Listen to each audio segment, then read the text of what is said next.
Bang di dalam, di bawah aja Bang apanya. Dikeluarkan dulu Bang. Keluarkan dulu Bang. Dikeluarkan dulu.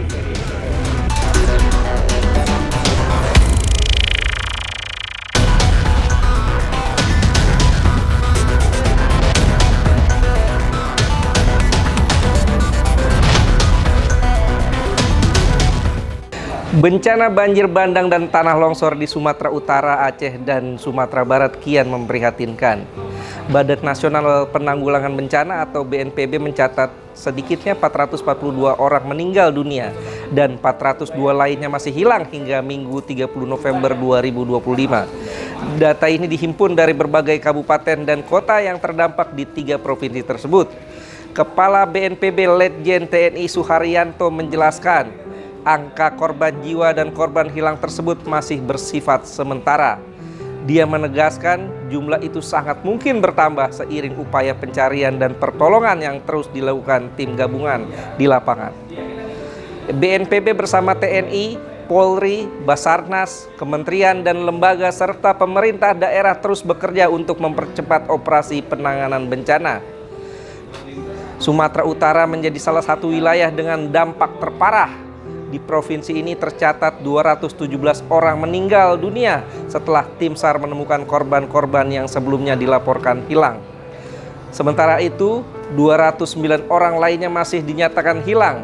Para korban tersebar di Tapanuli Tengah, Tapanuli Selatan, Kota Sibolga, Tapanuli Utara, Humbang Hasundutan, Pakpak Barat, Kota Padang Sidempuan, Deli Serdang hingga Nias.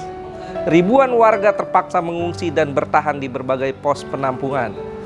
Kerusakan akses darat menjadi tantangan besar dalam penanganan bencana ini. Di Tapanuli Utara, jalur Tarutung Sibolga terputus di sejumlah titik, sehingga beberapa desa di Parmonangan dan Adi Konting belum dapat dijangkau. Dengan total lebih dari 12.000 jiwa terdampak.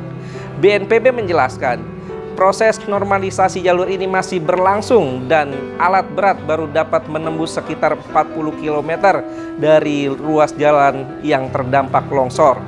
Situasi serupa terjadi di Mandailing Natal, di mana jalur Singkuang, Tabuyung, serta ruas Batang Natal, Muara Batang, Gadis putus di beberapa titik. Sejumlah kecamatan masih terisolasi dari wilayah sekitarnya. Di Tapanuli Tengah, pembersihan material longsor terus dikebut di jalur nasional Sibolga Padang Sidempuan dan Sibolga Tarutung, termasuk perbaikan jembatan yang rusak bersamaan dengan operasi pencarian dan pertolongan warga.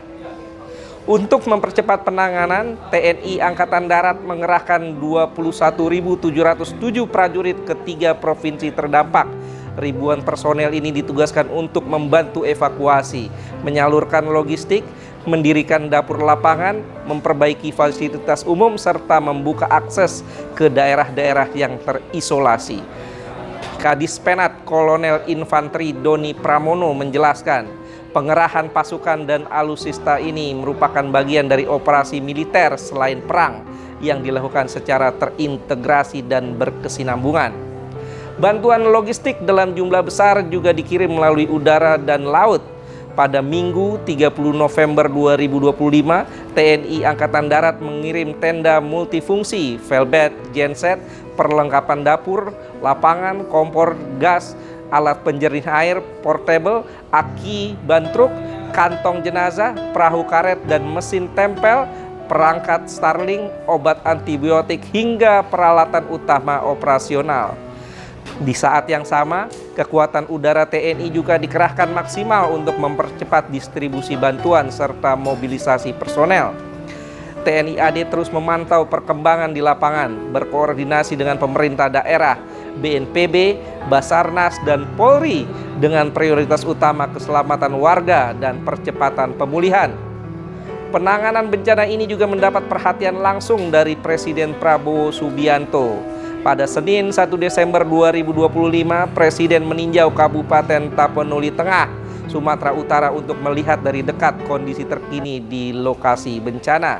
Di lokasi, Presiden meninjau dapur umum, memeriksa distribusi logistik, serta mengunjungi posko kesehatan dan pengungsian yang menampung warga dari sejumlah kecamatan terdampak.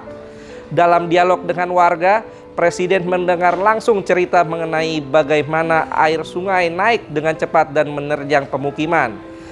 Presiden menegaskan langkah-langkah darurat harus dilakukan secara cepat, tepat, dan menyeluruh, sekaligus menegaskan kehadiran negara di tengah masyarakat yang tertimpa bencana.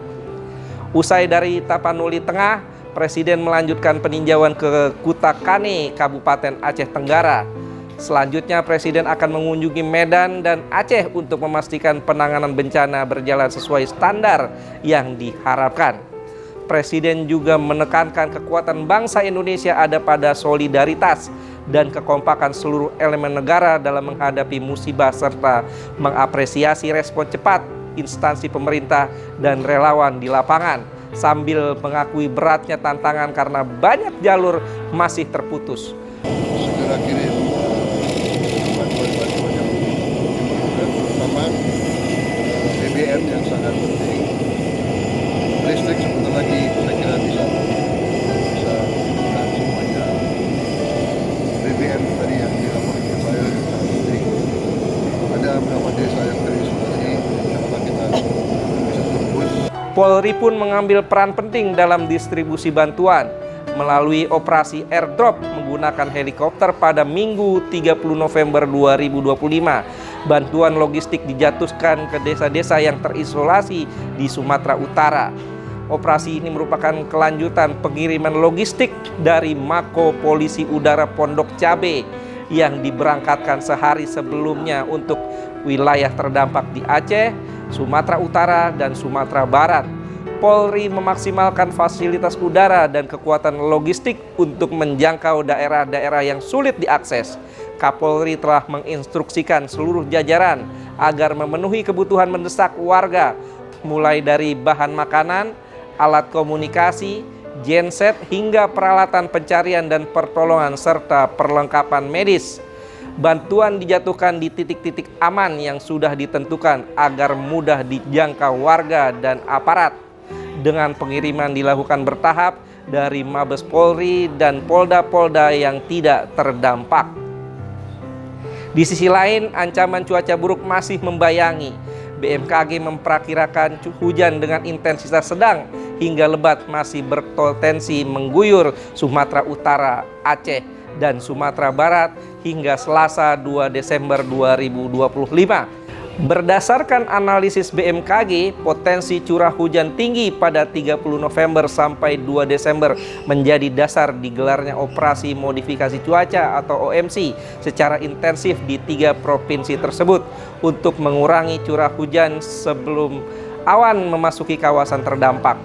Kepala BMKG Tengku Faisal Fatani memimpin langsung supervisi OMC di posko Bandara Kuala Namu. Operasi ini digelar 24 jam penuh sejak 27 November 2025, sejalan dengan instruksi Presiden agar percepatan penanganan tanggap darurat dilakukan secara tepat, cepat, dan tepat sasaran. Di tengah cuaca ekstrim, kerusakan infrastruktur, dan tingginya korban jiwa, pemerintah pusat bersama BNPB, TNI, Polri, BMKG, dan pemerintah daerah menegaskan komitmen untuk terus mengerahkan seluruh sumber daya yang ada. Fokus utama mereka tetap pada pencarian korban hilang, pemenuhan kebutuhan pengungsi, pemulihan akses ke wilayah terisolasi, serta upaya mitigasi agar dampak bencana tidak semakin meluas. Demikianlah headline iNews.id hari ini. Update terus berita iNews.id. Saya Abdul Haris. Sampai jumpa.